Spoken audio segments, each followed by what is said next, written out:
Hi, this is Jay with Jay Pryor Coaching. I want to talk today about emotional intelligence, and specifically I want to talk about the amygdala hijack. Emotional Intelligence is a book that Daniel Goleman wrote back in 1995, and when Goleman wrote the book, my understanding is that he basically wanted to shed a light on the emotional centers of the brain. And I heard him in a webinar recently, and he said that his goal at the time was that 5 years from that point, if he could hear people talking about emotional intelligence, have that phrase be out in the world, that he would be happy. He's far exceeded that goal. Obviously, emotional intelligence is a huge, huge thing, and lots of people are paying attention to it. And it's a powerful thing. It's very important to understand how your brain regulates your emotions.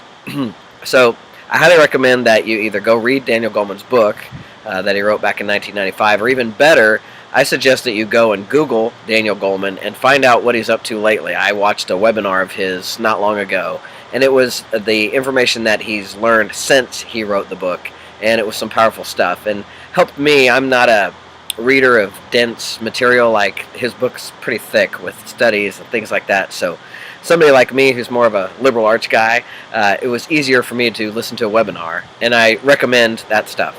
Now, just to be clear, I'm not an expert in emotional intelligence by any stretch, and I do know enough to be able to, I think, explain it, some things in a way that help my clients and help me to have awareness around my brain, and that's what I want for you.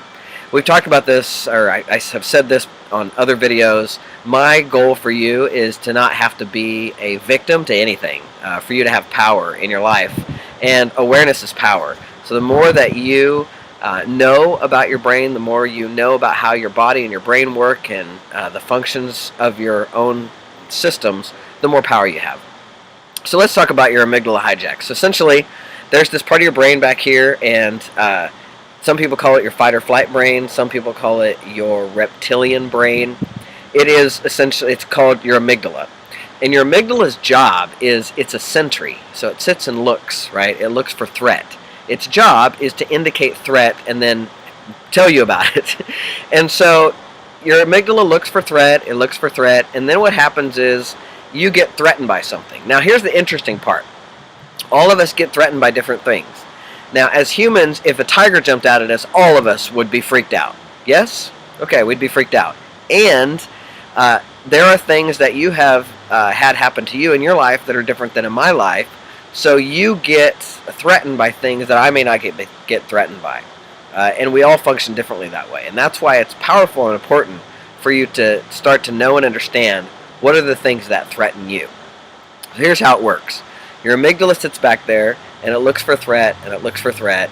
And then a threat happens, and your amygdala floods your brain with a hormone. Okay? It floods your brain.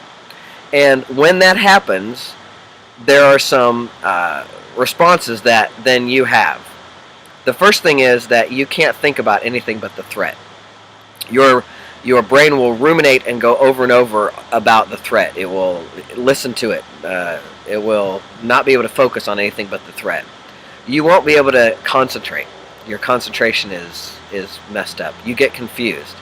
And you resort to old and rote ways of behavior and being that are old ways. So let me explain how this works. And let me do this by giving you an example of something silly that happened to me, that it's so silly that and unimportant that you would think, why would anybody be threatened by that? But it happened to me, so let me share it with you. I'm in a coffee shop here in my hometown, and it's a very, very quiet coffee shop. It's got classical music playing, and people are there to study. I live in a college town. People are there to study and work, and so it's very, very quiet. So I met a client there, we met, and then he left, and I finished my coffee, and when I was leaving, this is a locally owned coffee shop. Most of the time there's a tub to put your dirty dish in. Yes? So couldn't find a tub. I had my coffee cup. I look around, there's no tub to put my coffee cup away in. So I look, and I notice that behind the counter, there is a sink behind the counter. And I'm a good Midwestern boy. We clean up after ourselves, so I go ahead and step behind the counter and just put my cup in the sink. I'm about 3 steps away from being behind the counter when I hear this voice say, "Don't ever step behind that counter again." Now, probably the voice wasn't that deep, but this is what happened in my world. Don't ever step behind that counter again. Immediately, I froze, and then I was hijacked. I felt I couldn't stop. I was immediately. Now, here's what happens. They call it fight or flight for a reason. The first thing that happens is this instantaneous freeze, right? It's like freeze. And then there's those of you who want to flee, you want to run, and you won't say you want to run. You do things like, "I'm out of here, man," and then you leave, right? And then there's people like me who my instantaneous response is to fight. And so I want to go, "Wow, like screw you," and I want to get into it with you. And I know better now to, first of all, that doesn't work in business. Another reason I'm talking about this. Number 2, I know better than to do that, right? Because that'll get me in trouble. So first thing that happened, I get hijacked. I'm like, and all I can think about is I hear it over and over again. I hear the threat. Don't ever step behind that counter again. Don't ever step behind that. It just keeps going over and over and over in my head. So I start arguing with it in my brain, right? In my head. I'm chatter, starts talking about the threat. Can't believe you said that to me, but like this. And I'm like, going out to my car, and I'm getting in my car, and I'm all hijacked. Now, I have been flexing my muscle. Remember, everything's a muscle. I've been flexing my muscle around knowing and being aware of my own brain and my own consciousness, things like that. So about 3/4 of the way home, I can say to myself, "You've been hijacked." And I tell people all this all the time, that if you can identify when you've been hijacked and just yell, "I've been hijacked," it'll make you laugh. It makes me laugh anyway. So I said to myself, "I've been hijacked." And it was a good opportunity for me. So, okay, now I got to get myself down from the hijack. Because here's what happens literally in your brain. Your brain floods with hormone. And you need to get yourself to a place where that hormone comes down to a more of a base level in order for you to be at optimal functioning.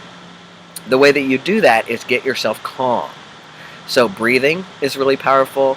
Getting yourself away from that. If you can go talk to somebody, and just get it out, like get that expressed for yourself. Not in a way that you want to beat somebody up with it, but in a way you want to talk to somebody who's gonna like get it, just get what happened to you and go, "Oh yeah, I totally get it," like that. That someone that's probably not involved in whatever just happened. That's a good idea. So those are ways for you to get yourself calmed down. Breathing is the most important thing. Bringing oxygen into your system really makes a difference. So I was able to breathe and get myself calmed down from that. Now, had I not done that, had I not gotten myself calmed down, here's what potentially could have happened. And in Goleman's webinar that I watched recently, he calls this the anatomy of a bad day. So this is when what happens is you wake up in the morning, and one of the first things that happens is you get hijacked. That happens when you bang your shin on the way in to go to the bathroom in the morning. First thing, it's like, oh man, and you get hijacked. And then you don't get calmed down from that, you just plow through your day. And the more you try to plow through, the worse it gets. So then you spill coffee on yourself. I'm like, and then somebody says something that really makes you mad, and then all day long you're dealing with hijack after hijack after hijack. That brain is spiking, and every single time that you get hijacked, that hormone floods higher and higher and higher in your brain until by the end of the day you are, very technical term, fried. Fried. Your brain is fried. Can't think about anything. You're just like, you know that feeling. You're a zombie. Many of you, executives in particular, who function at a high stress level, often live in this world of hijack for extended periods of time, and then therefore create frazzle in your brain. It's like your brain just can't even process information right anymore. You're kind of an ass, to be actually straight about it. Like, it's hard to be nice to people when you're in hijack all the time because your emotions are raw. You're difficult to deal with. So it's powerful and important for you to know this about yourself. I have had executives come to me who have been functioning in that fried state for a month or so, and their bosses are fed up with them. Nobody wants to deal with them anymore, but they're such at a high level in the company that they're also kind of like they've been there a long time and nobody wants to let them go. And so I work with them to get down off of that fried level. And one of the first things they have to do is take some time off immediately. Like, you've got to get some downtime because your brain will just not. It will not. It's not good for you to stay in that state. That's where bad things start to happen to your body, everything. So it's really powerful and important for you to know what hooks you.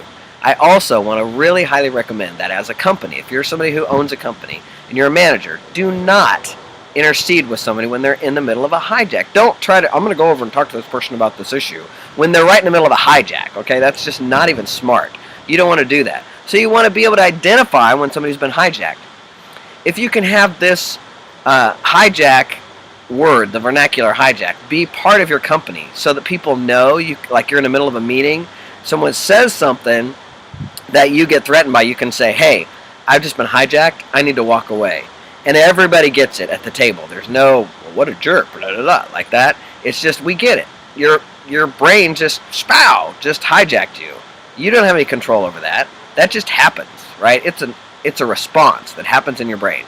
And it's really awesome for you to be able to know that and walk away rather than trying to stay in the game while you're having an emotional amygdala hijack. It's not going to work for you.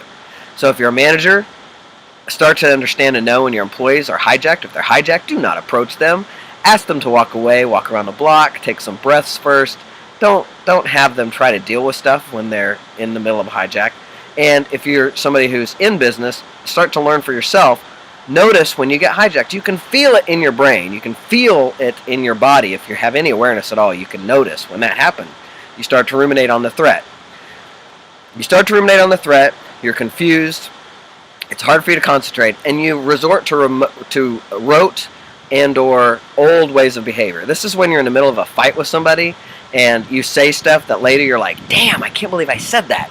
And that's because I sound like I was 10, right? You sound like you're 10 years old. Well, you are, basically. I mean, you're in the middle of a hijack and you're trying to talk to somebody. Bad idea.